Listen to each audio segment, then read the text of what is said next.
నమస్తే సార్. నమస్తే అమ్మా. అందరూ ఒక దారిలో ఉన్నప్పుడు, సుధీర్ ధార గారు మాత్రమే ఎందుకు ఈ పెయిన్ మేనేజ్‌మెంట్‌ని ఎందుకు ఎంచుకున్నారు? అంటే మీకు అటు తీసుకెళ్ళిన మూమెంట్ ఏదో ఉంటది గదా! అదేంటి? అది నేను అనస్థీషియా డాక్టర్. ఆ! ఈ 10% డాక్టర్లు ఉన్నారు చూడు, ఆ! వాళ్ళు చేసే ఈ పనులన్నీ నేనే దగ్గరుండి చేయాలి. నేను కూడా ఆ క్రైమ్‌లో పార్టే.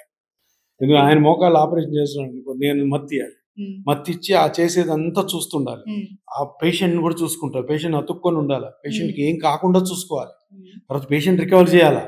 వీళ్ళంతా కోతలు, ఇంప్లాంట్లు పెట్టడం, సిమెంట్ ఏసి అతికించడం ఇవన్నిట్లో పేషెంట్ సేఫ్‌గా చూసుకొని, నొప్పి లేకుండా చూసుకొని, పేషెంట్ బ్రతికున్నట్టు లేదా చూసుకొని రికవరీ చేసి పెట్టాలి. ఇవి కొన్ని వేల కేసులు చూసి ఎక్కడో ఎప్పుడో ఏమో నా మెంటాలిటీ కొంచెం డిఫరెంట్ ఏమో అనిపించింది. అరే! దీనికి ఏదో ఒకటి ఆల్టర్‌నేటివ్ మనం జనాలకి ఇవ్వచ్చు హ్మ్. అని ఎతికితే ఇవన్నీ ఉన్నాయి. ఇవన్నీ ఉన్నాయి. దాని తర్వాత నేను అనుకున్నాను, అరే! ఇవెందుకు ట్రై చేయకూడదు? ఆ పెయిన్ కిల్లర్స్ పెడతారు. కొంతమంది అయితే పేషెంట్ 10 సంవత్సరాలు, 20 సంవత్సరాలు పెయిన్ కిల్లర్స్ వాడి కిడ్నీలు చెడగొడుతున్నారు. దాని బదులు ఇది సింపుల్ పేషెంట్ ఓన్ బ్లడ్‌లోంచే తీసి చేసిన దాంట్లో ఇది అప్రూవల్ ఉంది. గవర్నమెంట్ చేయమంటుంది. ఇండియాలో అవైలబుల్ ఉంది. ఉందంటే దానికి ఎఫెక్ట్ ఉంటది గదా! హ్మ్. అది చెప్పకుండా టాబ్లెట్లు వీలు కాకపోతే ఆపరేషన్. ఎక్కడ న్యాయం ఇది? మీకు వింటుంటే మీకే అనిపించట్లే? అరే! ఇంకొక ఆప్షన్ ఉంది. అవును.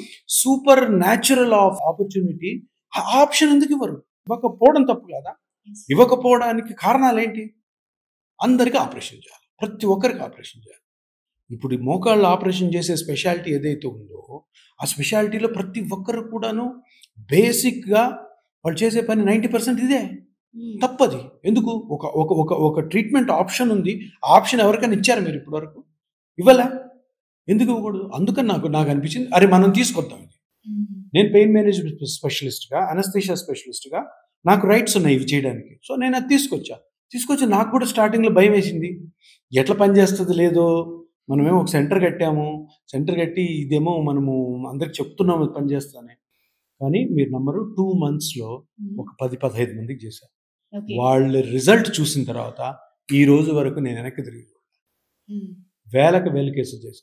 ఇప్పుడు చెప్పండి హ్మ్. ఈ ట్రీట్మెంట్ పనిచేస్తుందా లేదా? నేను 2018లో జూబ్లీ చెక్ పోస్ట్‌లో సెంటర్ పెట్టాను. హ్మ్. ఇప్పుడు నా దగ్గర 6 సెంటర్స్ ఉన్నాయి సౌత్ ఇండియా మొత్తం. ఎందుకు? రోజుకి నా దగ్గర 30, 40 కేసులు జరుగుతా ఉంటాయి. రోజుకి 30, 40 మంది ఈ ఆపరేషన్ చేసే డాక్టర్ దగ్గరికెళ్ళి, "బాబు మాకు ఈ ఆపరేషన్ వద్దు. ఇపియాన్ ఉంది. మేము అక్కడ పోయి ట్రీట్మెంట్ చేసుకుందాం" అని ఆ ఫైల్స్ అన్నీ తీసుకొనొస్తారు. ఎందుకు జరుగుతుంది? హ్మ్. ఎందుకు జరుగుతుంది ఇప్పుడు? ఏ ఒక్కరికి నష్టం జరగలే ఇప్పటివరకు ఇన్ని వేలలో. కొంతమందికి ఒక 10% సరిగ్గా నొప్పి తగ్గి ఉండకపోవచ్చు. 90% 85-95% బాగున్నారు. హ్మ్. బావున్నారు.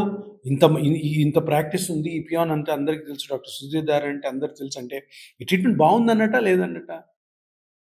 ఇది తెలుసుకోవాలి జనాలు. సో, హ్మ్. మీరన్న క్వెషన్‌కి మోకాలు నొప్పికి ఆపరేషన్ ఒక్కటే మార్గం అనుకోవడం తప్పు. శుద్ధ అబద్ధం అది. హ్మ్. ఎన్నో మార్గాలున్నాయి. ఇంకెందుకండి బట్ హోమియోలో ఉన్నాయి. హ్మ్. హ్మ్. హోమియోలో మంచి ట్రీట్మెంట్స్ ఉన్నాయి. ఓకే. ఆయుర్వేదిక్‌లో ఉన్నాయి. హ్మ్. సిద్ధాలో ఉన్నాయి. ఇవన్నీ ఉన్నాయి.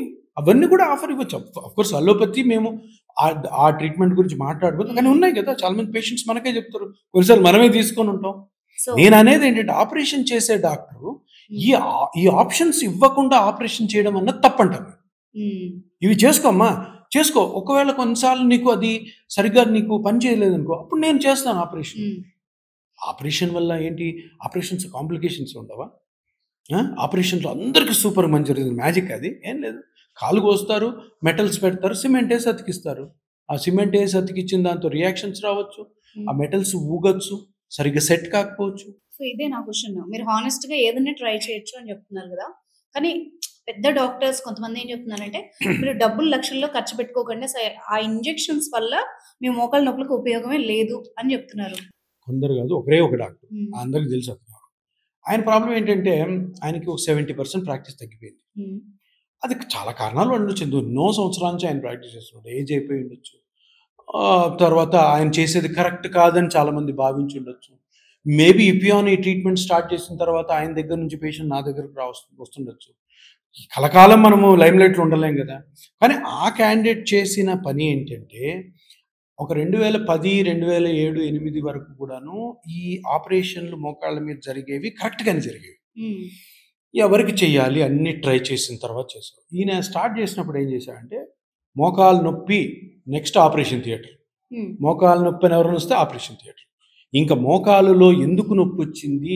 దాంట్లో ఏం స్ట్రక్చర్స్ ఉంటాయి? అవి ఏమి చెడిపోయాయి? వాటిని ఆపరేషన్ లేకుండా ఏమన్నా చెయ్యొచ్చా అన్న ఆలోచన ఆయనకు ఉన్నా కూడా చేయలే. అలా ఫేమస్ అయ్యాడు ఆయన. హ్మ్. మొత్తం నెంబర్ రోజుకి 20 చేశాను నేను. 25 చేశాను. ఆయన చేతిలో చనిపోయినోళ్ళు కూడా ఉన్నారు. ఒక ఇంటర్వ్యూలో ఆయనే చెప్పాడు. నేను ఒక పేషెంట్ చేస్తే చనిపోయాడు. అంటే చనిపోయాడు. చనిపోవడం అన్నది ఆపరేషన్‌లో అన్నది నువ్వు అంత ఈజీగా మాట్లాడుతున్నావేంటి? ఇది ఏంటి తమాషానా? ఇదేంటి చనిపోవడం అంటే ఏంటి? ఆ! ఏదైనా గోడ కూలిపోయినట్టా? నా బండి చెడిపోయినట్టా అని కాదు కదా! మనిషి ప్రాణం. హ్మ్. అంటే అది ఆపరేషన్ వల్ల జరిగింది కదా! ఎందుకు చేయాలి ఆపరేషన్? హ్మ్. ఆపరేషన్ చేయకుంటుంటే ఆ మనిషి బతికుండేవాడా? ఆ ఫ్యామిలీ అంతా ఈరోజు బాగుండేదా? ఎందుకు చేసావు? అంటే నువ్వు చేసిన ఆపరేషన్‌లో తప్పు ఉంది. ప్లస్ ఆల్సో అందరికీ ఆపరేషన్‌ని రుద్దుతున్నావు చూడు అది తప్పు. దాన్నే స్కామ్ అంటారు. అరే చెయ్యి. ఫస్ట్ ఏం చెయ్యి? బుక్స్ అన్నిట్లో రాసుంటది. మోకాళ్ళ ఆపరేషన్ ఎప్పుడు చేయాలి? అన్నీ ట్రై చెయ్యి. హ్మ్. అన్నీ ట్రై చేసి అది అన్నీ ఫెయిల్ అయినప్పుడు అప్పుడు ఆప్షన్ ఇవ్వు. నువ్వేం చేస్తున్నావు? ఎవడొచ్చినా మోకాళ్ళ ఆపరేషన్. ఒక ఎమ్మెల్యే గారి భార్య నా దగ్గర పరిగెత్తుకొని వచ్చింది. హ్మ్. ఆయన కూడా వచ్చాడు. వచ్చి ఆమెకి 50 ఇయర్స్. ఓకే. వాళ్ళ ఇంట్లో వారంలో పెళ్లి. ఆయనొచ్చి డాక్టర్ గారు మీ గురించి విన్నాము. ఈ డాక్టర్ దగ్గరికెళ్తే ఆహ్, ఈ రేపు కూడా కాదు ఈరోజే ఎక్కేసేయి ఆపరేషన్ థియేటర్ నేను ఆపరేషన్ చేస్తాను. 50 ఇయర్స్ ఆమె. హుహు. పరిగెత్తుకొని నా గురించి తెలుసుకొని వచ్చారు. చూస్తే మోకాలు అరగలేదు, ఏమీ లేదు. చిన్న మజిల్ ప్రాబ్లమ్ ఆమెకి. చిన్న మజిల్ ప్రాబ్లమ్. ఎమ్మెల్యే గారి భార్య. 10 రోజుల్లో కొడుకు పెళ్లి. ఏంటిది? నేను చూసి ఓ చిన్న ఇంజెక్షన్ చేశానక్కడ. జాయింట్ ఫస్ట్ క్లాస్‌కుంది. జాయింట్ కోసేసి నీ రీప్లేస్‌మెంట్ సర్జరీ చేస్తానంట. ఎంత అన్యాయం! ఇటువంటి కోకొల్లలు ఎగ్జాంపుల్స్. నేనెందుకు ఇంత ఉక్రోషంగా మాట్లాడుతున్నానంటే అన్యాయం అండి ఇది. భయంకరమైన అన్యాయం. చెయ్యి ఆపరేషన్. ఏ కేసెస్ చేయాలా? ఏదైతే ఇండికేటెడో దానికి చెయ్యి. నువ్వు అన్నీ ట్రై చెయ్యి. అన్నీ ట్రై చేసిన తర్వాత చెయ్యి. నీ నంబర్స్ పెంచుకోవడానికి, నీ హాస్పిటల్ ఇన్‌కమ్ పెంచుకోవడం కోసం నువ్వు మోకాలు నొప్పి అనేస్తే కోసేయడమేనా? ఇది అందరికీ తెలుసు. నేను ఒక్కడిని మాట్లాడుతున్నా ధైర్యంగా. అందరికి ప్రతి మోకాలు మీద ఆపరేషన్ చేసే డాక్టర్‌కి తెలుసు. ఆయన ఎంత మోసం చేస్తున్నాడో. తెలుసు అందరికి. ఏమనరు. ఎందుకు? ఆయన ఇన్‌ఫ్లుయెన్షియల్ క్యాండిడేటు. పొలిటికల్లీ చాలా పవర్‌ఫుల్. సినిమా ఇండస్ట్రీ అంతా ఆయన వెనకాల ఉంది. పెద్ద పెద్దోళ్ళు ఆయన వెనకాల ఉన్నారు. మేమంతా మామూలు డాక్టర్‌లు. కాకపోతే నేను చేసేది న్యాయం కాబట్టి నేను ఎప్పుడన్నా మాట్లాడతాను అతని గురించి. హ్మ్. తప్పది. ఒక మంచి ట్రీట్మెంట్ జరుగుతుంది. అప్రిషియేట్ చేద్దాం. మేము ఎన్ని కేసెస్ ఒకవేళ అది పీఆర్‌పీకి ఫిట్ కాకపోతే మేమే సర్జరీకి పంపిస్తాం. నా ఫ్రెండ్ ఉంటాడు. నా ఫ్రెండ్‌కి పంపించేస్తాను. ఇది సరిపోదమ్మా మీరు వెంటనే ఆపరేషన్‌కి పోండి. లేదా మీ ఇష్టం. మీ ఇష్టం వచ్చిన దానికి పోండి. ఆయన ఏమంటాడు? అసలు ఇదే పని చేయదు. ఇది స్కామ్ అంటాడు. అతను చేసేది స్కామ్.